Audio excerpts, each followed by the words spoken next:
আসসালামু আলাইকুম ওয়া রাহমাতুল্লাহি ওয়া বারাকাতুহু। সূরা কাফিরুন এর তাফসীর করব ইনশাআল্লাহ। তবে সূরা কাফিরুনটা আমাকে দুটি জুমা কমপক্ষে নিতেই হবে, কারণ এর মধ্যে খুব গুরুত্বপূর্ণ কিছু কথা আছে। বিশেষ করে শেষ যে আয়াতটি লাকুম দীনুকুম ওয়ালিয়া দীন, এই আয়াতের অনুবাদ, এই আয়াতের ব্যাখ্যা, এই আয়াতের তাফসীর বাংলাদেশের প্রতিটা মানুষ যে যার মতো বলে। এজন্য বিষয়টা খুব জরুরি হওয়ায় আমি লাকুম দীনুকুম ওয়ালিয়া দীন এর তাফসীর আগামী জুমায় বিশেষভাবে করব। আপনাদের সকলের ইনশাআল্লাহ মুখস্থ হয়ে যাবে। আমি অনুরোধ করব আজকে যারা আলোচনাটি শুনবেন আগামী জুমাতেও ইনশাআল্লাহ শোনার জন্য চেষ্টা করবেন, তাহলে আপনাদের আশা করি আল্লাহ যদি দয়া করেন উপকার হবে ইনশাআল্লাহ। সূরা কাফিরুন এই সূরার যে প্রেক্ষাপট, এই সূরার যে শানে নজুল, এই সূরার যে শিক্ষা, টোটালটাই দক্ষিণ পূর্ব এশিয়া তথা বিশেষ করে বাংলাদেশ, ভারত, পাকিস্তান এই অঞ্চলে বসবাসরত মুসলমানদের জন্য অতীব জরুরি। কারণ এই আয়াতের মূল যেই বক্তব্য, এই আয়াতের যে মেসেজ, এই আয়াতের যে শিক্ষা আল্লাহ তাআলা আমাদেরকে দিয়েছেন, আল্লাহ পাক রব্বুল আলামিন তার হাবিবের মাধ্যমে সূরা কাফিরুন নিয়ে যেই ব্যাখ্যা বিশ্লেষণ আমাদেরকে জানিয়েছেন, তার পুরোটাই আমাদের জন্য দরকার এই উপমহাদেশে আমরা যারা বসবাস করি। সেজন্যে এই বিষয়টা খুব জরুরি। এবং বড় বড় মুফাসসিরিন একরামগণ মন্তব্য করেছেন নবী করিম সাল্লাল্লাহু আলাইহি সাল্লামের এই হাদিস দ্বারা। আল্লাহ রাসূল সাল্লাল্লাহু আলাইহি সাল্লাম বলেন, সূরা ইখলাস এটা কোরআনের তৃতীয় অংশ, মানে 3 ভাগের 1 ভাগ হলো সূরা ইখলাস। সুবহানাল্লাহ বলেন। অর্থাৎ 30 পারা কোরআন শরীফ, এটাকে যদি 3 ভাগ করেন 10 পারা হয়। সূরা ইখলাসের মান, মর্যাদা, এটার মাকাম, এটার অবস্থান, এটার সওয়াব সব কিছু মিলিয়ে 10 পারার সমমর্যাদা রাখে। রাসূলুল্লাহ সাল্লাল্লাহু আলাইহি সাল্লাম ইরশাদ করেন যে সূরা কাফিরুন, মুফাসসিরিন ইকরামরা ব্যাখ্যায় লিখেন যে সূরা কাফিরুন এটা হচ্ছে রুবুল কোরআন, পবিত্র কোরআনের 4 ভাগের 1 অংশ সমপরিমাণ। সুবহানাল্লাহ। আল্লাহ রাসূল সাল্লাল্লাহু আলাইহি ওয়াসাল্লামকে এক সাহাবী এসে জিজ্ঞেস করলেন, ইয়া রাসূলুল্লাহ আল্লিমনি শাইআ, আমাকে কিছু জিনিস শিখান যেটা আমি আমল করতে পারি। আল্লাহ রাসূল সাল্লাল্লাহু আলাইহি সাল্লাম বললেন যে তুমি যখন ঘুমোতে যাবা, ঘুমানোর পূর্বে পবিত্র কোরআনের সূরা কাফিরুন তেলাওয়াত করে পরে তুমি ঘুমাবা। কেন? আল্লাহ রাসূল বলেন সূরা কাফিরুন কেউ তেলাওয়াত করা এর অর্থ হলো এই যে এই লোকটির সাথে শিরিকের কোনো সংশ্লিষ্টতা নেই, সে শিরিক মুক্ত একজন মানুষ, তার ঈমানটা শিরিক মুক্ত, সে শিরিকের সাথে কোনোভাবেই নিজেকে স্পর্শ করতে চায় না, এজন্যে সে সূরা কাফিরুন তেলাওয়াত করেছে। এজন্য রাসূল বলেন যে তোমরা ঘুমানোর আগে সূরা কাফিরুনটা তেলাওয়াত করে ঘুমাবা, তাহলে তোমার ঘুমটা এমন হলো যে তুমি শিরিক মুক্ত একটা ঈমান নিয়ে তুমি ঘুমিয়ে গেলা। মুআজ্জাজ হাজিরিন, সূরা কাফিরুনের অনেক ফজিলত আছে। আমরা জানি এক বর্ণনায় আছে 4 কুল, আরেক বর্ণনায় আছে শুধু কাফিরুন। উলামা একরামরা দুটো হাদিসকেই একত্র করে বলেছেন যে 4 কুল পড়াই ভালো, 4 কুল পড়াই ভালো, সকালে এবং সন্ধ্যায়। কেউ যদি 4 কুল পরে নিজের শরীরে ফু দেয়, এভাবে ফু দিয়ে নিজের শরীর যদি কেউ স্পর্শ করে, আল্লাহ তাআলা যদি দয়া করেন তাহলে তাকে জিন্নাত, খান্নাস এবং মানুষ শয়তানের সকল ধরনের জাদু, টোনা এবং বদনজর থেকে আল্লাহ রাব্বুল আলামিন এই 4 কুল পাঠকারীকে হিফাজত করবেন। এটা সকল তাবিজ, কবজ, ঝাড় ফুকের মূল কেন্দ্রবিন্দু। আমি আপনাকে স্পষ্ট ভাষায় বলছি, আজকের থেকে আপনার সন্তান সমস্যা, কান্নাকাটি করে জিন্নাত দেখছে, অথবা কেউ আপনাকে জাদুটোনা করছে, এই ধরনের যে কোনো প্রশ্নের উত্তর একটাই, সকাল এবং সন্ধ্যায় আপনি 4 কুল পরে আপনার শরীরে ফু দিবেন। ফু দেওয়ার পদ্ধতিটা তো বুঝছেন, এইভাবে ফু দিয়ে এভাবে এভাবে আপনি পুরো হাত স্পর্শ করবেন, যতটুকু সম্ভব আপনার শরীর আপনি স্পর্শ করবেন। এই আমল যদি করেন তাহলে ইনশাআল্লাহ আল্লাহ রাব্বুল আলামিন আপনাকে এই জিন্নাতের বদনজর এবং জাদুটোনা এবং খান্নাস মানুষ, যারা মানুষ শয়তান, তাদের সকল ধরনের আপনার প্রতি বদনজর এবং শয়তানি থেকে আল্লাহ তাআলা আপনাকে হেফাজত করবেন। এটা জানার পরে আশা করি আপনাদের এটা নিয়ে আর কোনো প্রশ্ন থাকবে না, সারা জীবনের জন্য মনে রাখবেন। অনেক মানুষ আমাদেরকে এখনও প্রশ্ন করে যে হুজুর এই জাদুটোনা বলতে কিছু আছে? হ্যাঁ, জাদুটোনা আছে, অবশ্যই জাদুটোনা আছে। কোরআনে যেহেতু আল্লাহ বলেছেন জাদুটোনা আছে, তবে কথা হচ্ছে এটার চর্চা এখন কমে গেছে। এটা বাস্তব যে জাদুটোনা যারা চর্চা করতো, এগুলা নিয়ে যারা শয়তানি করতো, এগুলা এখন অনেক কমে গেছে। বাকি আছে, নেই এটা বললে সঠিক হবে না। তো যেহেতু আছে, এজন্যে আপনি যদি এই আমলটা করেন, আল্লাহর কালাম সাক্ষী, আপনার আর কোনো ধরনের তাবিজ কবজ ঝাড় ফুঁক কোনো কিছুর প্রয়োজন নাই। সবচাইতে বড় আপনার কণ্ঠের তেলাওয়াত দ্বারা আপনার শরীরে যদি আসর করে, এটা সবচাইতে বেশি আসর হবে অন্যের চাইতে। যেমন উদাহরণস্বরূপ বলি, আপনি মিষ্টি খেতে পারেন না, সমস্যা ডায়াবেটিস অথবা যে কোনো কারণে মিষ্টি খান না। এখন আমি একসাথে গেছি, আমাকে একটা দিছে, আপনাকে একটা দিছে। এখন আপনি বললেন যে আমি তো মিষ্টি খাবো না, আমারটা আমাদের মসজিদের খতিব সাহেব খাবে। তো আমি আপনারটাও খাইলাম। খাওয়ার দ্বারা কি আপনার খাওয়া হইল না মনের একটু সান্ত্বনা হইল? আমার কথা কি বুঝছেন আপনারা? আপনার পছন্দের কাউকে আপনি আপনার মিষ্টিটা খাওয়াই দিলেন, এর দ্বারা তো আপনার খাওয়া হয় নাই, বাকি মনের একটা শান্তি আসছে যে আমি খাই নাই কিন্তু আমার পছন্দের একজনকে আমি খাওয়াইছি। ঠিক তদ্রূপভাবে আল্লাহর কালাম নিজে তেলাওয়াত করা হলো নিজের জন্য সবচেয়ে বেশি উপকার। নিজে যদি কেউ না পারে তাহলে অন্যকে দিয়ে করাইলেও সওয়াব আছে। এজন্য আমরা ইনশাআল্লাহ প্রত্যেকেই যার যার জন্য, যেমন প্রাথমিক কিছু চিকিৎসা আমরা বুঝি যে প্যারাসিটামল কি হলে খাইতে হয়, এটা সবাই জানে। তাহলে আমরা 4 কুল সকাল এবং সন্ধ্যায় নিয়মিত আমল করব। এবং যাদের ঘরে বাচ্চা আছে, বাচ্চারা কান্নাকাটি করে, বাচ্চারা দুধ খেতে চায় না, অনেক ধরনের সমস্যা, এই সব কিছুর ওষুধ হলো সকালে 4 কুল পরে সন্তানকে ফু দিবেন, আপনার বিবিকে বা আপনার মেয়েকে ফু দিবেন। ইনশাআল্লাহ আল্লাহর দয়া হলে জিন্নাতের বদনজর, খান্নাসের বদনজর থেকে আল্লাহ তাআলা আপনার স্ত্রীকে, আপনার সন্তানকে, আপনার নাতিকে, আপনার নাতিনকে, আপনার মেয়েকে, আপনাকে আল্লাহ হেফাজত করবেন। আল্লাহ পাক রব্বুল আলামিন এই 4 কুলের আমল আমাদের সবাইকে নিয়মিত করার তৌফিক দান করেন। এটা একটা আমলের কথা প্রাসঙ্গিক কারণে আসছিল, এজন্য আমি বললাম। মুআজ্জাজ সাজিরিন, এই সূরার তাফসীর আমি বলছি, আজকের আলোচনাটা খুব গভীর মনোযোগ দিয়ে শুনতে হবে, না হলে যদি আগে পরে কোনো কথা মাঝখান দিয়ে গেপ হয়ে যায় তাহলে আপনারা ভুল বুঝতে পারেন। এজন্য খুব মনোযোগ দিয়ে শুনবেন আল্লাহর ওয়াস্তে। আমাদের বাংলাদেশে কিছু বিষয় আছে, যেমন এই শব্দগুলো আপনারা শুনেছেন, সাম্প্রদায়িক সম্প্রীতি। এই শব্দ বাংলাদেশে খুব আওড়ানো হয়, পেপারে, পত্রিকায়, মিডিয়ায়, টেলিভিশনে নানাভাবে বলা হয় যে সাম্প্রদায়িক সম্প্রীতি বজায় রাখা দরকার। জঙ্গিবাদ, এই শব্দটা আপনারা বাংলাদেশে খুব বেশি বেশি শুনে এসছেন। ধর্মীয় দাঙ্গা কখন যেন হয় উপমহাদেশে হিন্দু এবং মুসলিমদের মধ্যে, এই ধরনের একটা আশঙ্কা, আতঙ্ক, শঙ্কা আমাদের কানে মাঝে মধ্যে ভেসে আসে। অসাম্প্রদায়িকতা, অসাম্প্রদায়িক চেতনা, এই যে শব্দগুলা, এই শব্দগুলোর সাথে আমরা খুব পরিচিত। অর্থাৎ সাম্প্রদায়িক সম্প্রীতি, জঙ্গিবাদ, ধর্মীয় দাঙ্গা, অসাম্প্রদায়িকতা, এই বিষয়গুলা আমাদেরকে স্পষ্ট করার জন্য, আমাদেরকে বোঝানোর জন্য, আমাদের মধ্যে সম্প্রীতি বজায় রাখার জন্য আমাদের কাছে বারবার মানুষদেরকে এই বিষয়গুলো বোঝানোর জন্য চেষ্টা করা হচ্ছে। এই সব বিষয়গুলো আল্লাহ তাআলা সূরা কাফিরুনের মধ্যে সুস্পষ্ট করে আল্লাহ পরিষ্কার করে দিয়েছেন। আলহামদুলিল্লাহ বলেন। আমি আপনাদেরকে দাওয়াত দিচ্ছি, সাম্প্রদায়িক সম্প্রীতি, জঙ্গিবাদ, ধর্মীয় দাঙ্গা, অসাম্প্রদায়িকতা, এই বিষয়গুলা নিয়ে যদি খুব ভালো বুঝতে চান, স্পষ্ট হতে চান, তাহলে আপনারা সূরা কাফিরুনের তাফসীর বাংলায় আছে, ইংরেজিতে আছে, বিভিন্নভাবে ইসলামিক ফাউন্ডেশনের অনেক অনুবাদ আছে।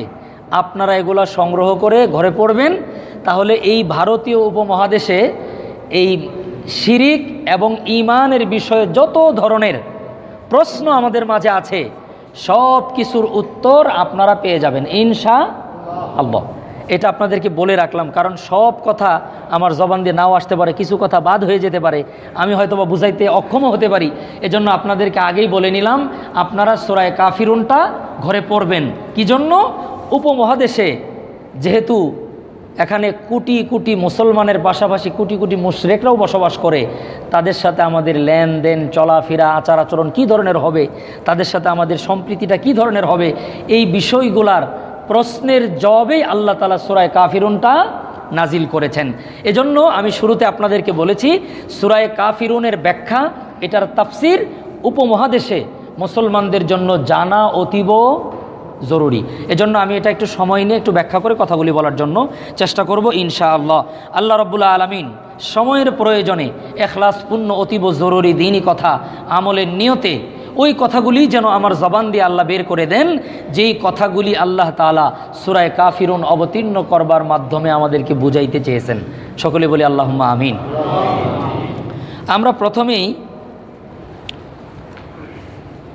সূরা কাফিরুনের অনুবাদ, এরপরে সূরা কাফিরুনের শানে নজুল পড়ব। আমার মূল বক্তব্য হবে ইসলাম ধর্মের সাথে হিন্দু তথা সনাতন ধর্মের লোকদের বসবাস এবং পরস্পরে মিলে থাকার জন্য ঐক্য এবং একতা, মুশরিকদের সাথে মুসলিমদের একতা, ঐক্য এবং বন্ধুত্ব কোন লেভেলে হবে, এটা হলো সূরা কাফিরুনের মূল বক্তব্য। আমি আবার বলছি, মুসলিমদের সাথে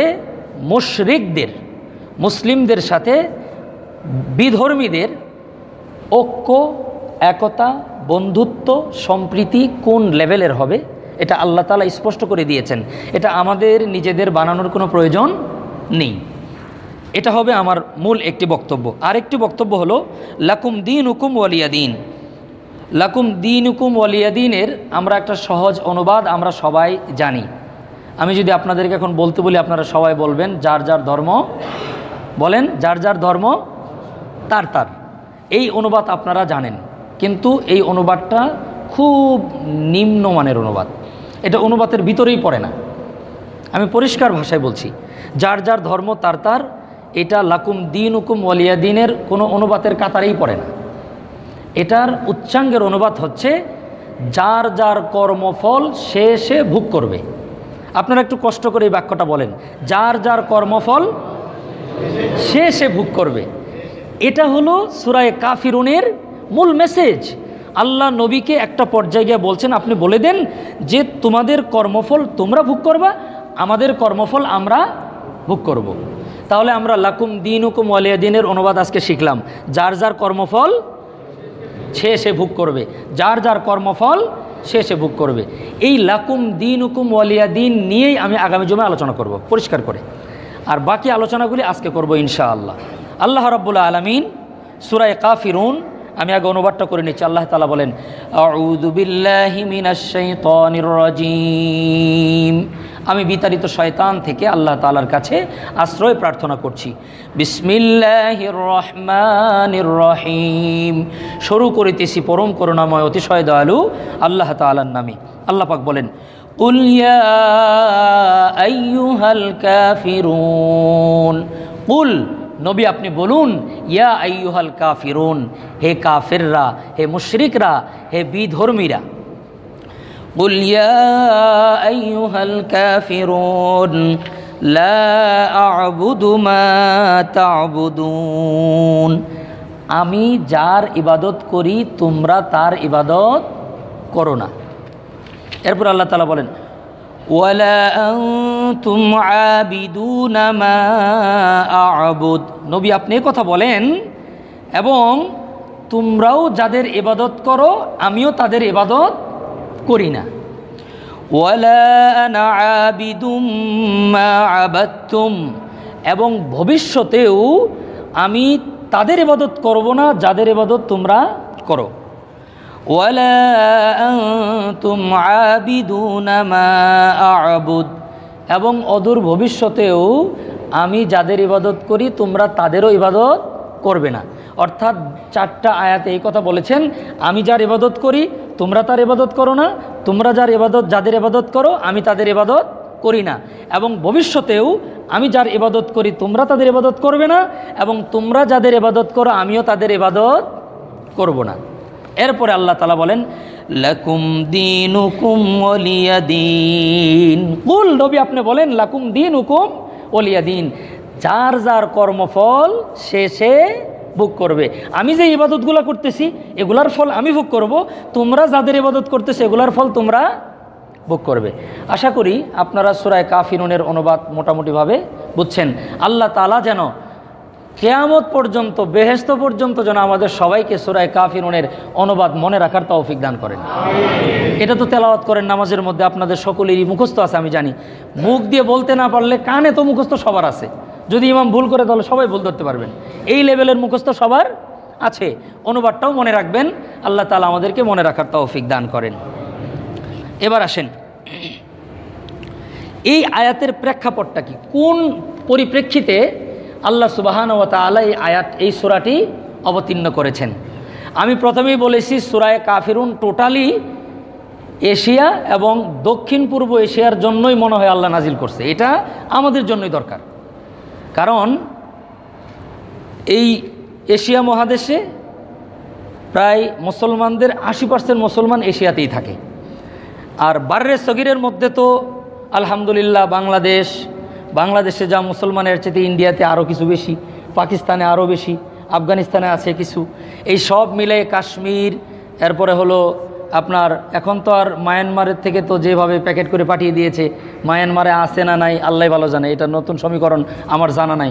তবে এতটুকু জানি বাংলাদেশে মনে হয় 12-13 লক্ষের মতো বাংলাদেশে আছে। তো এই বাররে সগীরে যেই পরিমাণের মুসলমান, মুশরিকরা একটু বেশি আছে, আমাদের চাইতে মুশরিকদের সংখ্যা একটু বেশি আছে। তো তাহলে এই বাররে সগীর আমাদের পরিভাষা, আপনারা এই দক্ষিণ পূর্ব এশিয়া আর কি, এই অঞ্চলের মধ্যে যেই পরিমাণের মুসলমান এর চাইতে মুশরিকদের সংখ্যা কোনো অংশে কম না, বরং একটু বেশি সরকারি হিসাব অনুযায়ী। তো এইভাবে এই অঞ্চলে যে মুসলমানরা এবং মুশরিকরা বসবাস করে তাদের মধ্যে যেন পারস্পরিক সম্প্রীতি থাকে। যেমন আমি শুরুতে বলেছি আমাদের দেশে কিছু স্লোগান আছে, সাম্প্রদায়িক সম্প্রীতি বজায় রাখুন, জঙ্গিবাদ থেকে নিজের সন্তানকে হেফাজত করুন, ধর্মীয় দাঙ্গা যেন কখনো না হয়, অসাম্প্রদায়িক চেতনায় আমরা বিশ্বাসী। এই যে স্লোগানগুলি আমরা শুনি, এই সবগুলা উপমহাদেশের জন্য প্রযোজ্য, কারণ এখানে মুসলিম আছে, মুশরিক আছে। তো মুসলিম আর মুশরিকদের ঐক্য, তাদের বন্ধুত্ব কোন ধরনের হবে, এই সংবাদ আল্লাহ সূরা কাফিরুনের মধ্যে আমাদের জন্য দিয়েছেন। এজন্য আমি শুরুতেই বলেছি এই সূরাটি আমাদের বাংলাদেশের জন্য, ভারত পাকিস্তানের জন্য খুব জরুরি। তো এই সূরাটি কোন প্রেক্ষাপটে অবতীর্ণ হয়েছে? রাসূলুল্লাহ সাল্লাল্লাহু আলাইহি ওয়াসাল্লাম যখন, এই প্রেক্ষাপটটা মনে রাখেন, এটা শানে নুজুল। রাসূলুল্লাহ সাল্লাল্লাহু আলাইহি ওয়াসাল্লাম যখন মক্কায় দ্বীনের দাওয়াত দিচ্ছিলেন, আল্লাহ রাসূল সাল্লাল্লাহু আলাইহি সাল্লামের কালিমার এই দাওয়াত যখন খুব সুন্দরভাবে প্রচারিত হচ্ছিল, মানুষ গ্রহণ করতেছিল, দলে দলে মানুষ যখন কালিমার পতাকার নিচে আসতেছিল, লা ইলাহা ইল্লাল্লাহু মুহাম্মাদুর রাসূলুল্লাহ, এই স্লোগানের ওপর যখন মুসলমানরা ঐক্যবদ্ধ হয়ে গেল, মুসলমানদের সংখ্যা যখন দিন দিন বাড়তেছিল, তখন মক্কার কাফেররা দেখল কোনোভাবেই মুহাম্মদ সাল্লাল্লাহু আলাইহি সাল্লামকে রোখা যাচ্ছে না, ইসলামকে কোনোভাবেই দাবিয়ে দেওয়া যাচ্ছে না, ইসলামকে কোনোভাবেই দমানো যাচ্ছে না। এই কালিমার দাওয়াত লা ইলাহা ইল্লাল্লাহ শুধুমাত্র মক্কায় না, আস্তে আস্তে আবেসিনিয়ায়, আস্তে আস্তে ইয়াসরিব, যেটা বর্তমান মদিনা, ছড়ায় যাচ্ছে। যেদিক থেকে মানুষরা হজ করতে আসে সেদিকেই কালেমার দাওয়াত চলে যায়, কোনোভাবেই তাকে দমানো যাচ্ছে না। তো মুহাম্মদ সাল্লাল্লাহু আলাইহি সাল্লামের এই দাওয়াতকে স্তম্ভিত করে দেওয়ার লক্ষ্যে মক্কার কাফেরদের 4 জন লিডার, 1 নম্বর ওয়ালিদ ইবনে মুগীরা, 2 নম্বর আস ইবনে ওয়াইল, 3 নম্বর আসওয়াদ ইবনে আব্দুল মুত্তালিব, 4 নম্বর উমাইয়া ইবনে খালফ। এই 4 জন লিডার, ওয়ালিদ ইবনে মুগীরা, আস ইবনে ওয়াইল, আসওয়াদ ইবনে আব্দুল মুত্তালিব, উমাইয়া ইবনে খালফ, এই 4 নেতায় মিলে বসে একটি বিশেষ সলা পরামর্শ করলো যে কি করা যায়। মুহাম্মদ সাল্লাল্লাহু আলাইহি সাল্লামকে কোনোভাবেই এই তাওহীদের দাওয়াত লা ইলাহা ইল্লাল্লাহ এটার থেকে ফিরানো যাচ্ছে না, করা যায় কি? তখন তারা কৌশলগত কারণে বলল যে আমরা নবী করিম সাল্লাল্লাহু আলাইহি সাল্লামের সাথে একটা সংলাপ করব। আমাদের দেশে দেখবেন কিছু 5 বছর 7 বছর পর পর সংলাপ নিয়ে খুব আলোচনা হয়, তখন আমরা সংলাপটা বুঝি। অর্থাৎ সমঝোতার জন্য বিরোধী মতদের সাথে বসে পরামর্শ করা, এটাকে বলা হয় সংলাপ। তো সংলাপের নিয়তে কাফেরদের সর্দাররা নবী করিম সাল্লাল্লাহু আলাইহি সাল্লামের কাছে বসবেন, প্রস্তাব দিলেন। আল্লাহ রাসূল সাল্লাল্লাহু আলাইহি সাল্লাম বললেন, এটা তো ভালো, সমঝোতা করে চলা, আপোষ করা, এটা ভালো জিনিস। নবী করিম সাল্লাল্লাহু আলাইহি সাল্লাম তাদেরকে আমন্ত্রণ জানাইলেন, বসলেন। আল্লাহ রাসূল সাল্লাল্লাহু আলাইহি সাল্লাম বসার পরে ওয়ালিদ ইবনে মুগীরার নেতৃত্বে আস ইবনে ওয়াইলরা আল্লাহ রাসূল সাল্লাল্লাহু আলাইহি সাল্লামের সাথে, নবীর সাথে বড় বড় সাহাবীরাও ছিলেন, তারা বললেন যে মুহাম্মদ সাল্লাল্লাহু আলাইহি সাল্লাম, আপনি মক্কার মধ্যে সবচাইতে সম্ভ্রান্ত পরিবারের সন্তান, আপনি সবচাইতে ভালো মানুষ, আপনাকে আমরাই আল আমিন উপাধি দিয়েছি, আপনি আমাদেরই একজন। এই যে মক্কার মধ্যে পারস্পরিক যেই সংঘাত, মক্কার মধ্যে ছেলে এবং বাপের মধ্যে যে সংঘাত, মক্কার মধ্যে আপনদের মধ্যে গোত্রে গোত্রে যে সংঘাত সৃষ্টি হয়েছে, এটার থেকে বের হওয়ার জন্য একটাই উপায়, আমরা যারা মুশরিকরা আছি আপনাদের মুসলিমদের সাথে আমরা একটা ঐক্য করতে চাই। প্রস্তাবটা নিঃসন্দেহে খুবই সুন্দর, খুব খেয়াল করবেন।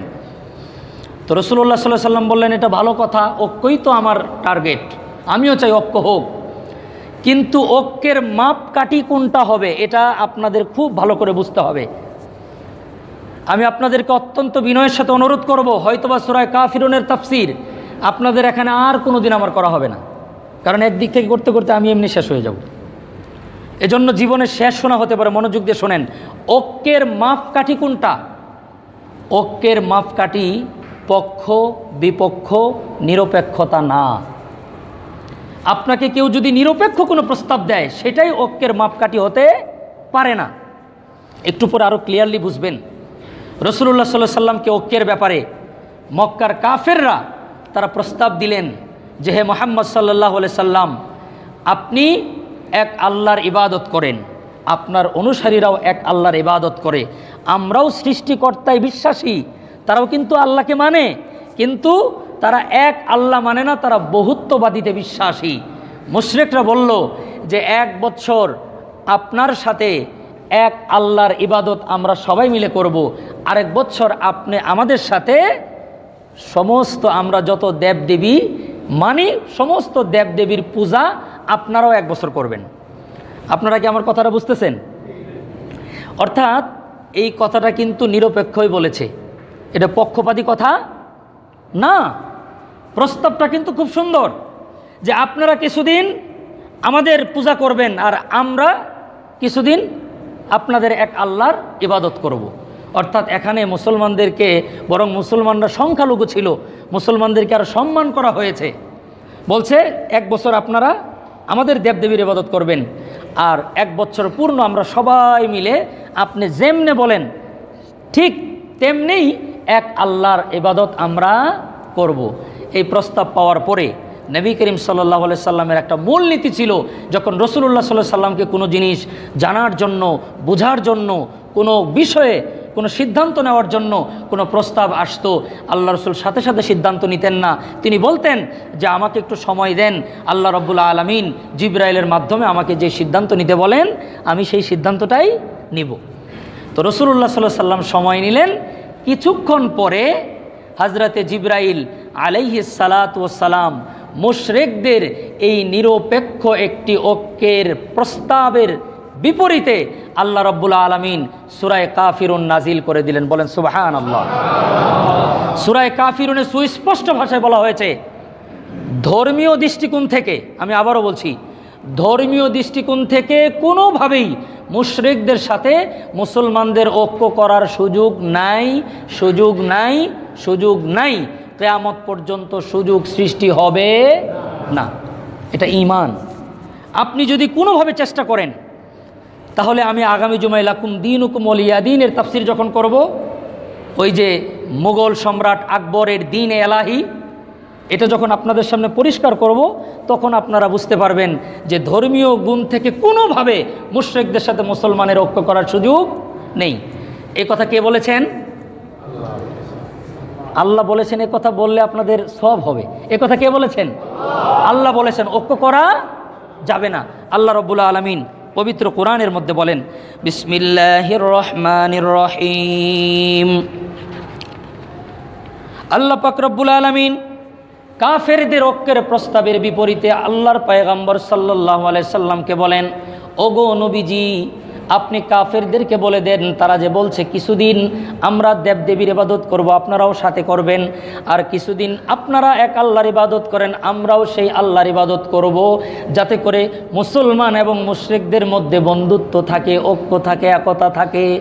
এই কথার পরিপ্রেক্ষিতে আল্লাহ রাব্বুল আলামিন বলেন, ওগো নবীজি আপনি বলুন, কুল আপনি বলুন, ইয়া আইয়ুহাল কাফিরুন, ও কাফেরের সর্দাররা, লা আ'বুদু মা তা'বুদুন, আমি যার ইবাদত করি তোমরা কোনোদিন তার ইবাদত করবে না। এরপর আল্লাহ তাআলা বলেন, ওয়ালা আনতুম আবিদুনা মা আ'বুদ, আর তোমরাও যাদের ইবাদত করো আমি কশিনকালে তাদের ইবাদত করব না।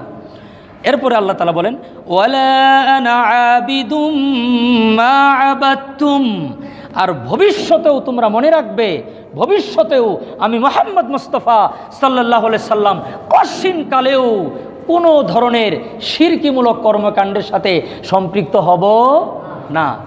এরপরে আল্লাহ তাআলা বলেন, লা ওয়ালা আনতুম আবিদুনা মা আ'বুদ, আর তোমরাও কোনোদিন তাওহীদবাদের সাথে সংশ্লিষ্ট হবে। আল্লাহ খুব ভালো করে জানেন মুশরিকরা মুসলমানদেরকে কি মনে করে। আমি একটা এক্সাম্পল দেই। আমাদের অনেক বন্ধুরা আছে, বন্ধু শব্দটা বললাম এই বর্তমান সামাজিক ভাষার সাথে মেলানোর জন্য, এই শব্দটা যায় না। মুসলিমরা এমনও ধর্ম আছে, আমি সে ধর্মের নাম নিয়ে তাদেরকে ছোট করব না, কারণ অন্য ধর্মকে বড় করলে আমার আল্লাহ সম্মানিত হবেন। আল্লাহ আমাকে এই শিক্ষা দিয়েছেন যে তাদের বিছানার মধ্যে বসলে কোনো মুসলিম, তারা মনে করে যে মুসলিমটাই বিছানায় বসার কারণে আমার বিছানাটা নাপাক হয়ে গেছে, ওই চাদর উঠায় ভাঁজ করে রাখে, পরে ধুয়ে দেয়। এই কথা কে জানে? আল্লাহ জানে যে ওদের অন্তরের মধ্যে কি আছে। এজন্য আল্লাহ বলে দিলেন কশিনকালেও তোমরা এক আল্লাহর ইবাদত করবে না। এজন্য নবীও বলে দিলেন, আর প্রশ্নই আসে না আমিও কোনোদিন তোমাদের বহুত্ববাদে বিশ্বাসী হব না। অতএব কি রেজাল্ট কি? লাকুম দীনুকুম ওয়ালিয়া দীন। ফলাফল হলো তোমরা যা করছো এটার প্রতিদান তোমরা পাবে, আমি যা করছি এটার প্রতিদান আল্লাহ আমাকে দিবেন। এটা হলো অনুবাদ, এটা হলো অনুবাদ। মুআজ্জাজ হাজিরিন, আমরা এটার থেকে কি বুঝলাম? যে মুশরিকদের সাথে কখনো মুসলমানদের বন্ধুত্ব হওয়ার সম্ভাবনা নাই। বাকি কথা হলো মুসলমানদের সাথে আমাদের আচরণগুলা কি হবে, অন্য অন্য ধর্মের সাথে আচরণগুলা কি হবে। আমি দ্ব্যর্থহীন কণ্ঠে বলছি, সামাজিক সম্প্রীতির যেই বিষয়, সাম্প্রদায়িক সম্প্রীতির কথা ইসলাম বলেছে, সাম্প্রদায়িক সম্প্রীতির কথা ইসলাম বলেছে। ইসলাম কখনোই সাম্প্রদায়িকতায় বিশ্বাসী নয়, সে যেই ধর্মেরই হোক না কেন। আল্লাহ তাআলা তো কোরআনের মধ্যে আয়াত নাজিল করে বলে দিয়েছেন, নবী গো আপনি আপনার উম্মতকে এই শিক্ষা দেন, কশিনকালেও অন্য ধর্মের দেব দেবীকে নিয়ে যেন বাজে মন্তব্য কখনো কোনো মুসলমান না করে। অজ্ঞাতসারে যারা ওই দেবদেবীর পূজা করে তারা আল্লাহকেও গালিগালাজ করবে। বড় আফসোস হয়, আমাদের অনেক বন্ধুরা আলেম অনেক সময় দেখা যায় অন্য অন্য ধর্মাবলম্বী দেবদেবীকে নিয়ে আজে বাজে মন্তব্য করে ওয়াজ করে। এটা কোনোভাবেই ইসলামের মধ্যে যায় না, কোনোভাবেই যায় না। ইসলামে তো আল্লাহ স্পষ্ট করে বলে দিয়েছেন যে নবী কখনো অন্য ধর্মের তাদের যেই ধর্মীয় অনুভূতি এটাতে কখনো আঘাত করবেন না। করলে কি হবে? ক্ষতি হবে। এটা তারা আপনার আল্লাহকে নিয়ে আজে বাজে মন্তব্য করবে। তাহলে আপনার মন্তব্যের রেজাল্ট হলো কি? আপনার আল্লাহকে আপনি একটা গালি শোনালেন। অতএব এটা একটা কমন সেন্স, কোনোভাবেই অন্য ধর্মের অনুভূতিতে আঘাত করা যাবে না। এটা আল্লাহর নির্দেশ, এটা ফরজ। আমরা যেন সারা জীবন অন্য ধর্মের, অন্য ধর্মাবলম্বীদের ধর্মীয় অনুভূতিকে সম্মান দেখাইতে পারি। আল্লাহ আমাদেরকে তৌফিক দান করেন। মুআজ্জাজ হাজিরিন, তাহলে আমরা এতক্ষণের আলোচনার দ্বারা বুঝলাম মুশরিকদের সাথে বন্ধুত্বের কোনো সুযোগ নেই। কোরআনে আল্লাহ স্পষ্ট বলেছেন যে তোমরা ইহুদি নাসারাদের সাথে কখনো বন্ধুত্ব করবে না। বাকি তাদের সাথে লেনদেন, আচার আচরণ, চলাফেরা, কথা বলা, প্রতিবেশী হিসাবে প্রতিবেশীর হক, সামাজিক হিসাবে সমাজের হক, রাষ্ট্র হিসাবে রাষ্ট্রের হক, যা যা আছে সব কিছু তোমরা তাদের অনুভূতিটাকে আরও সুন্দর করার জন্য, ইসলামকে প্রেজেন্টেশন করার জন্য তোমরা তাদের ধর্মকে তোমরা সম্মান দেখাবে এবং তোমরা এটা বিশ্বাস করবা তাদের সাথে আমাদের কোনো বন্ধুত্ব নেই। এবং ঈমানের একটা স্তর আছে, মুশরিকরা জাহান্নামে যাবে এটা বিশ্বাস করা ফরজ। এটা বিশ্বাস করা কি ফরজ। মুসলমান জান্নাতে যাবে এটা বিশ্বাস করা যেমন ঈমান, মুশরিকরা জাহান্নামে যাবে এটাও বিশ্বাস করা ঈমান। এই বাংলাদেশে, আমিও বাংলাদেশে, আমি তো পিওর বাংলাদেশি। পিওর বাংলাদেশি কেন? আপনারা যারা সিনিয়র আছেন, বাংলাদেশ হওয়ার আগে যাদের জন্ম, তারা কিন্তু পিওর না। আমি অরিজিনাল বাংলাদেশি, অর্থাৎ মহান মুক্তিযুদ্ধের পরে আমার জন্ম, সে কারণে আমি একবারে সলিড বাংলাদেশি। তো আমি তো এদেশে থাকি, এই দেশে দেখেছি এদেশের মুসলমানরাও মন্তব্য করে যে মুশরিকদেরকে আল্লাহ চাইলে তাদেরকেও জান্নাত দিতে পারে, এমন কথাও মানুষ বলে, বাংলাদেশের মানুষ। নাউজুবিল্লাহ বলেন। এটা বিশ্বাস করলে বুঝতে হবে তার মধ্যে সলিড ঈমান এখনো আসে নাই। আল্লাহ এক, লা শারিক, এটা বিশ্বাস করলে তার জন্য নিশ্চিত জান্নাত, আর আল্লাহর প্রতি কাউকে শরিক করলে নিশ্চিত জাহান্নাম। এই দুইটা একটা আর একটার সাথে সংশ্লিষ্ট, এই দুটোকেই বিশ্বাস করতে হবে। এটার নাম হলো ঈমান। বাকি যারা মুশরিক তাদেরকে আপনি সম্মান দেখাবেন, অফিসিয়াল প্রোটোকল আপনি মেনটেন করবেন, রাষ্ট্রের যে নীতিমালা আছে সেটা আপনি মেনটেন করবেন, এগুলাতে কোনো অসুবিধা নেই। বাকি বিশ্বাস করবেন শিরিক থাকার কারণে লোকটা দুজকি, আর ঈমান থাকার কারণে আল্লাহ আমাকে একদিন না একদিন জান্নাতে দিবে, এটার নাম হলো ঈমান। আর মুশরিকদের সাথে কখনো গভীর বন্ধুত্ব হবে না। বন্ধুত্ব কি জিনিস এটা একটু বুঝেন, আমি বাকি 7-8 মিনিট একটু বুঝাই। বন্ধুত্ব খুব গুরুত্বপূর্ণ জিনিস। এক বন্ধু আরেক বন্ধুকে কিয়ামতের দিন সুপারিশ করলে আল্লাহ সুবহানাহু ওয়া তাআলা তাকে জান্নাত দিয়ে দিবেন। বন্ধুর মর্যাদা অনেক বেশি। আল্লাহ সুবহানাহু ওয়া তাআলা আপনার আমার প্রিয় নবীকে যখন নবী হিসাবে পৃথিবীতে আবির্ভূত করলেন, তিনি যেদিন ইকরা বিসমি রাব্বিকাল্লাযী খলাক, এই আয়াত পাওয়ার মাধ্যমে যেদিন নবী হলেন, নবীর কয়েকজন ঘনিষ্ঠ বন্ধুর দরকার ছিল। কারণ বন্ধু ছাড়া, ভালো বন্ধু ছাড়া মানুষের জীবন কখনো সুন্দর সুখের হতে পারে না, এটা আল্লাহ জানেন। এজন্য আল্লাহ রাব্বুল আলামিন নবী করিম সাল্লাল্লাহু আলাইহি সাল্লামকে 4 জন লোক, এমন ঘনিষ্ঠ 4 জন মানুষ দান করলেন। একজন আবু বকর, একজন ওমর ইবনুল খাত্তাব, একজন ওসমান বিন আফফান, একজন আলী বিন আবি তালিব রিদওয়ানুল্লাহি আলাইহিম আজমাইন। এই 4 জন ব্যক্তি নবী করিম সাল্লাল্লাহু আলাইহি সাল্লামের 2 জন শ্বশুর, 2 জন মেয়ের জামাই। সুবহানাল্লাহ বলেন। 4 জনই নবীর বন্ধু। কারণ নবীর এই কালিমার দাওয়াত মাশরিক থেকে মাগরিব, জুনুব থেকে শিমাল পর্যন্ত পৌঁছে দেওয়ার জন্য নবীজির ঘনিষ্ঠ সহচর দরকার ছিল। এজন্য আল্লাহ রাব্বুল আলামিন এমনই সহচর দান করেছেন, এই 4 জন উম্মত, পৃথিবীর মধ্যে যত নবী এসেছেন সকল নবীর উম্মতদের থেকে সেরা উম্মত। সুবহানাল্লাহ। বন্ধুর প্রভাব বন্ধুর মধ্যে খুব পড়ে। কোনো মানুষ যদি কোনো ধনী মানুষের ব্যবসায়ীর কোনোভাবে ছোটোখাটো বন্ধু হতে পারে, ও অটোমেটিক্যালি কোটিপতি হয়ে যাবে যদি কোনো ধনী ব্যবসায়ীর বন্ধু হয়ে যায়। কারণ তার বন্ধুর হাজার হাজার কোটি টাকা, তো ওনারই বন্ধু ওর কিচ্ছু নাই। দেখবেন যে গাজীপুরের মধ্যে যত বড় বড় ডিলারশিপ আছে সবগুলো তাকে দিয়ে দিচ্ছে। ঘরে বসে থাকবেন, কোনো কাজই করতে হবে না।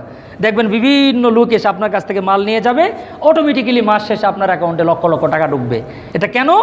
ওই একজন ব্যবসায়ী ঘনিষ্ঠ বন্ধু তার আছে। কেউ যদি রাজনীতির লেভেলে অনেক বড় জায়গায় যেতে চায়, একজন সৎ নিষ্ঠবান ভালো রাজনীতিবিদের সাথে বন্ধুত্ব করতে পারলে দেখবেন কিছু না হইলেও কমিশনার বা কাউন্সিলর, চেয়ারম্যান, মেম্বার হয়ে গেছে। কারণ কি? তার বন্ধু আছে। ঠিক তদ্রূপভাবে একজন মানুষ যদি আহলে দিল, আল্লাহওয়ালা মানুষের কোনো আল্লাহর খাস মাহবুব বান্দার সাথে বন্ধুত্ব করতে পারে, ইনশাআল্লাহ ধনী ব্যবসায়ীর বন্ধু হলে যেমন অনেক কিছুর ডিলারশিপ পেয়ে ধনী হওয়া যায়, আল্লাহওয়ালা, নামাজি, হালাল গাজা খানেওয়ালা, সৎ পথে চলনেওয়ালা, সত্য কথা বলনেওয়ালা মানুষের কেউ যদি বন্ধু হতে পারে, আল্লাহ তাআলাও তাকে সৎ পথে পরিচালনা করবেন।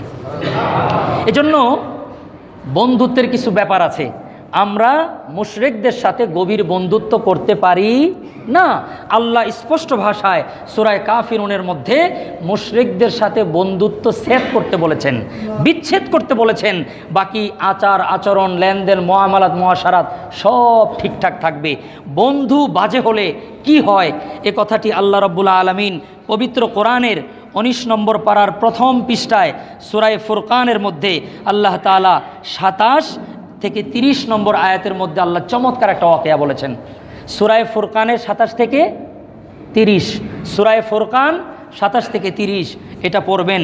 আল্লাহ রাব্বুল আলামিন পবিত্র কোরআনের মধ্যে বলেন, আউযু বিল্লাহি মিনাশ শাইতানির রাজীম ويوم يعض الظالم على يديه يقول يا ليتني اتخذت مع الرسول سبيلا يا ويلتى ليتني لم أتخذ فلانا خليلا।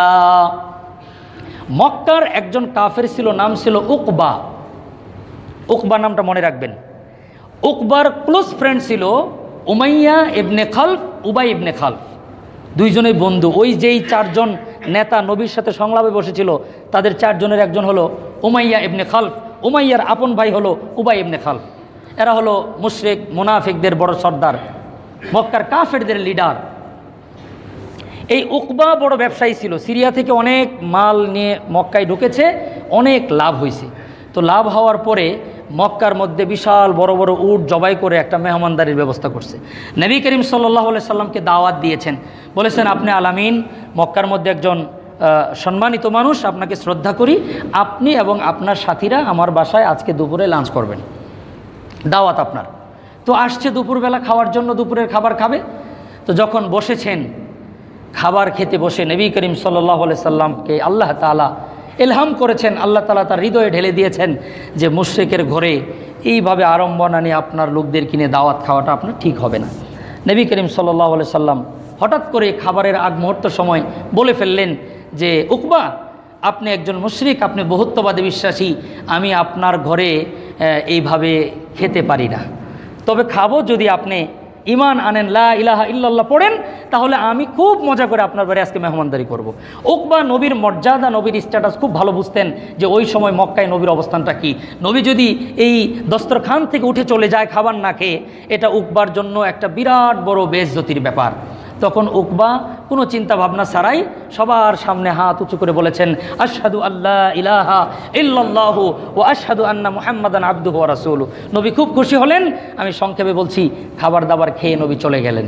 বিকালবেলা লিডাররা সব এক জায়গায়, সন্ধ্যার পরে যখন একসাথে বসছে, খবর ছড়িয়ে গেছে যে একে একে তো বড়রা তো সব দলে যোগ দিছেই, শুনছো নাকি যে আজকে দুপুরে উকবা নবীকে তার বাড়িতে আমন্ত্রণ জানায় সে কালিমা পড়ে মুসলমান হয়ে গেছে। তো বাসায় যখন ডাকছে, ডাকার পরে একসাথে বসছে সব দুস্থরা, বলতেছে কি রে, ঘটনা কি সত্য, কি যে তুমি নাকি আজকে কালিমা পড়েছো? তখন সে পরিস্থিতি বুঝা দেখছে যে এই জায়গায় তো বলার সুযোগই নাই আমার। তখন বলতেছে আসলে আমি কালেমা টালেমা পড়ছি কিন্তু ইমান আনি নাই, বিপদে পইরা আমি বেইজ্জতি হব, আমার সম্মান রক্ষার জন্য আমি কালেমা পড়ছি, আসলে আমি মুসলমান হইনি। তখন সবাই মিলে বলল, তুমি যে মুসলমান হও নাই এটার প্রমাণ দিতে হবে। কি যে আগামীকাল গিয়া আমি এখন যে কথাটা বলবো এটা বলার সাথে সবাই নাউজুবিল্লাহ বলবেন। তো উকবা বলল, উকবাকে সবাই বলল, তুমি আগামীকাল আমাদের সামনে, আমরা সবাই যাব আমাদের সামনে, মুহাম্মদুর রাসূলুল্লাহ সাল্লাল্লাহু আলাইহি সাল্লাম যেই চেহারার মধ্যে মশা মাছি বসা নিষেধ ছিল, আল্লাহ সকল দুষ্কৃতিকারী প্রাণীকে আল্লাহ তাআলা হারাম করে দিয়েছিলেন, ওই চেহারার মধ্যে উকবাকে সকল কাফেররা বলল, আমাদের সামনে প্রকাশ্যে নবীর চেহারার মধ্যে থুথু দিবা। ও বাধ্য হয়ে স্বীকার গেছে এবং বলছে তুমি গিয়া বলবা যে আমি কালেমায় বিশ্বাসী না, না হলে তোমার সাথে রাজনৈতিক সম্পর্ক, সামাজিক সম্পর্ক, অর্থনৈতিক সম্পর্ক যা কিছু আছে সব কাট করে দেব, কিচ্ছু থাকবে না তোমার সাথে। উনি বিপদে পড়ে সবাইকে সাথে নিয়ে পরের দিন গেছেন। মুফাসসিরিনরা লিখেন আল্লাহর পয়গম্বর মনে করেছে এর আগে বড় বড় কাফের লিডাররা যারা মুসলমান হয়, একদিন মুসলমান একজন হয়, পরের দিন তার বন্ধু 5 জনকে আনে। তো আল্লাহ রসুল যখন উকবাকে দেখেছে পিছনে আরও 5-7 জন, নবী ভাবছে যে সবাই মনে হয় কালেমা পড়ে আসবে, কালেমা পড়ে মুসলমান হবে। এজন্য রসুল তার জায়গা থেকে এগিয়ে গিয়ে তাদেরকে সম্মান দেওয়ার জন্য নবী দাঁড়ায় গেলেন, উকবার কাছে গেলেন, উকবাকে বুকে জড়ায় ধরবেন এই জন্য আরও সামনে গেলেন। কোনো কিছু বুঝে ওঠার আগেই উকবা বিন আমের এই জালেম আল্লাহর পয়গম্বর সাল্লাল্লাহু আলাইহি সাল্লামের চেহারা মোবারকে থুতু নিক্ষেপ করে। আল্লাহ রাব্বুল আলামিন পবিত্র কালামের মধ্যে আল্লাহর পয়গম্বর রাহমাতুল্লিল আলামিন মুহাম্মদুর রাসূলুল্লাহ সাল্লাল্লাহু আলাইহি সাল্লামের চেহারা মুবারকের মধ্যে থুতু দেওয়ার কারণে আল্লাহর নবী যেই পরিমাণের কষ্ট পেয়েছিলেন, আল্লাহ তাআলা নবীকে বলেন, ওগো নবীজি, কিয়ামতের ময়দানে উকবার অবস্থা কি হবে আপনাকে আমি আল্লাহ জানায়ে দিলাম। আল্লাহ তাআলা বলেন, ওয়া ইয়াউমা ইয়াউদ্দুজ যালিমু আলা ইয়াদাইহি ইয়াকুলু ইয়া লাইতানি ইত্তাখাযতু মা'আর রাসূলি সাবিলা। আল্লাহ পাক রব্বুল আলামিন বলেন, নবী গো, হাসরের ময়দানে আপনি চেয়ে চেয়ে দেখবেন এই উকবা কাফের জালেম, সে যে ঈমান আনার পরে আবার যে কুফরি গ্রহণ করলো, এজন্য আফসোস করতে করতে মারির দাঁত দিয়া তার আঙ্গুলগুলা কামড়াইতে কামড়াইতে কবজি পর্যন্ত সে খেয়ে ফেলবে। মুআজ্জাজ হাজিরিন, আপনি দেখবেন মানুষের একটা চরিত্র হলো যখন মানুষ অনেক টেনশনে পড়ে তখন আঙ্গুল মুখে দিয়ে কামড় দেয়। এটা হলো মানুষের ফিতরত। এটা অনেক টেনশনে থাকলে দেখবেন এই যেরকম করে গালে হাত দেয়, কপালে হাত দেয়, আরও টেনশন হলে আঙ্গুল মুখের মধ্যে দিয়ে আঙ্গুল কামড়াইতে থাকে। আল্লাহ জাল্লা জালালুহু ও আম্মা নওয়ালুহু বলেন, নবী গো, ও যা করছে ওর অবস্থা কি হবে? কিয়ামতের দিন আঙ্গুল কামড়াইতে কামড়াইতে কবজি পর্যন্ত খেতে থাকবে এবং বলতে থাকবে, ইয়া লাইতানি, হাই আফসোস, ইত্তাখাযতু মা'আর রাসূলি সাবিলা, আমি যদি মুহাম্মদ রাসূলুল্লাহ সাল্লাল্লাহু আলাইহি সাল্লামের পথটাই অবলম্বন করতাম। সে বলবে, ইয়া ওয়াইলাতা লাইতানি, হায় আফসোস। ইয়া ওয়াইলাতা মানে মানুষ হতাশ হয়ে বলে, ইয়া আল্লাহ, আমার কি হলো, হায় আফসোস, লাইতানি লাম আত্তাখিজ ফুলানান খলিলা, আমি যদি আজকে উবাই ইবনে খালফ, উমাইয়া ইবনে খালফকে যদি বন্ধু না বানাইতাম তাহলে আজকে আমার এই পরিণতি হতো না। আল্লাহ তাআলা বলেন, লাকাদ আদাল্লানি আনিয যিকরি বা'দা ইয জাআনি ওয়া কানা আশ-শাইতানু লিল ইনসানি খাযুলা। ওই লোকটা বলবে, লাকাদ আদাল্লানি আনিয যিকরি বা'দা ইয জাআন, আমার কাছে কালিমা তো এসেছিল, কোনোভাবে তো আমি কালিমা পড়ে ফেলেছিলাম, কালিমা পড়ার পরে আমি যদি তাকে বন্ধু না বানাইতাম তাহলে আমাকে আজকে পথভ্রষ্ট হতে হতো না। ওয়া কানা আশ-শাইতানু লিল ইনসানি খাযুলা, শয়তান মানুষকে এভাবেই পথভ্রষ্ট করে। আল্লাহ তাআলা বলেন, ওয়া ক্বালার রাসূলু ইয়া রাব্বি ইন্না কওমি ইত্তাখাযু হাযাল কুরআনা মাহজুরা। নবী কিয়ামতের দিন মুকদ্দমা দায়ের করে বলবেন, আল্লাহর কালাম সাক্ষী, আল্লাহ আমাদের মতো 2-1 খাদেমকে দিয়ে আপনাদেরকে মেসেজ দিলেন যে হিন্দু, বৌদ্ধ, খ্রিস্টান, ইহুদি, নাসারা সকল মুশরিকিনরা মিল্লাতুন ওয়াহিদ, তারা ঐক্য, তারা একজুট, আর মুসলমানরা মুতাফাররিক, মুসলমানরা দলে দলে বিভক্ত। আল্লাহ রাব্বুল আলামিন বললেন, তোমরা নিজেদের মধ্যে ঐক্য করো, তাদের সাথে ঐক্যের কোনো প্রয়োজন নেই। বাকি আলোচনাগুলি আগামী জুমায় হবে। তবে বাংলাদেশের মুসলমানদের কপাল খারাপ, ভারতের হিন্দুদেরকে দেওয়া হয়েছে সব মা, তাদের দেখবেন শুধু মা আছে, মা কালী, মা সরস্বতী, মা দুর্গা, মা বিপদ উদ্ধারিণী, এরপরে হলো এই বিভিন্ন কিসিমের মা, সব মার নাম আমার তো মনে নেই। আর বাংলাদেশে দেখবেন বাবায় ভরা, যেদিকে যাবেন। আমি গত কয়েকদিন আগে পুরান ঢাকায় এই মাক্কুসা বাবা আছে, একটা পুরনো জেলখানা আছে না, এই জেলখানার সাথে, জেলখানা ভেঙে ফেলছে কিন্তু মাক্কুসাকে ভাঙা যাবে না, ওটাকে বাংলা তো বাবার কি হয় না হয় আল্লাহ জানে। মাক্কুসা বাবা হয়, বলেন আপনারা, কলা গাছ বাবা, তালা বাবা, ছট বাবা, জট বাবা, ল্যাংটা বাবা, শ্রীকল বাবা, এখন বাংলাদেশে আসছে ইয়া বাবা। তো এই হলো সব বাবা বাংলাদেশে ঢুকছে, ঢুকে আমাদের ইমানকে শেষ করে দিয়েছে। আর মুশরিকদেরকে সব মা, তাদের মা আমাদের বাবা, এই মা বাবা এই দুটোই জাহান্নামে যাওয়ার কারণ। আল্লাহ তাআলা আমাদেরকে বুঝার তৌফিক দান করেন।